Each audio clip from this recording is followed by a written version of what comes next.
నమస్తే, welcome to reflection news. ప్రపంచం ముందు ఎన్నిసార్లు నవ్వుల పాలైనా సరే పాకిస్తాన్ పాలకులు తమ ప్రగల్భాలను మాత్రం విడిచిపెట్టరు. తినడానికి తిండి లేకున్నా జనం అలమటిస్తున్న ప్రపంచ ద్రవ్యనిధి దయతలిచి అప్పు ఇస్తే గానీ పూట గడవని స్థితిలో ఉన్న డబ్బా కొట్టుకోవడం మాత్రం మానరు. తాజాగా ఆ దేశ రక్షణ మంత్రి ఖవాజా ఆసిఫ్ వ్యాఖ్యలు ఈ కోవలోకే వస్తాయి.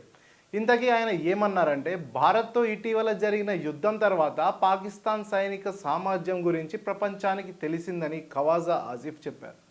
తమ యుద్ధ విమానాల పాఠవాన్ని గురించి చాలా దేశాలు వాటిని సొంతం చేసుకోవాలని ముందుకొస్తున్నాయన్నారు. వాటికి ఎక్కడ లేని విధంగా డిమాండ్ ఏర్పడిందన్నారు.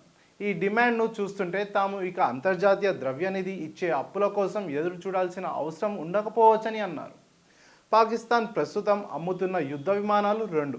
ఒకటి JF-17 కాగా రెండోది J-10. వీటి కొనుగోలుకు ముందుకు వచ్చిన దేశాలు కూడా రెండే. అందులో ఒకటి అజర్బైజాన్, రెండోది లిబియా. వీటి అమ్మకానికి సంబంధించి బంగ్లాదేశ్తో చర్చలు జరుగుతున్నాయి. ఈ రెండు యుద్ధ విమానాల తయారీలో పాకిస్తాన్ పాత్ర నామమాత్రమే.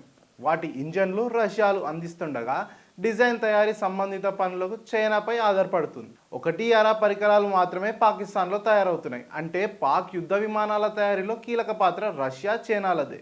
యుద్ధ విమానాల అమ్మకం ద్వారా వచ్చిన మొత్తంలో పెద్ద మొత్తం ఆ రెండు దేశాలకే వెళ్తుంది. ఇక మిగిలేదెంత? ఆ మొత్తంతో IMFకు బాకీ పడిన $300 బిలియన్ అప్పు ఎప్పటికి తీరుతుందని నిపుణులు అంటున్నారు. కుప్పకూలిన ఆర్థిక వ్యవస్థను గాడిన పెట్టేందుకు IMF నిధులపైనే పాకిస్తాన్ ఆధారపడి ఉంది. నిధుల కోసం IMF విధించిన షరతులు పాటించడం మినహా గత్యంతరం లేకుండా పోయింది వాళ్ళకి.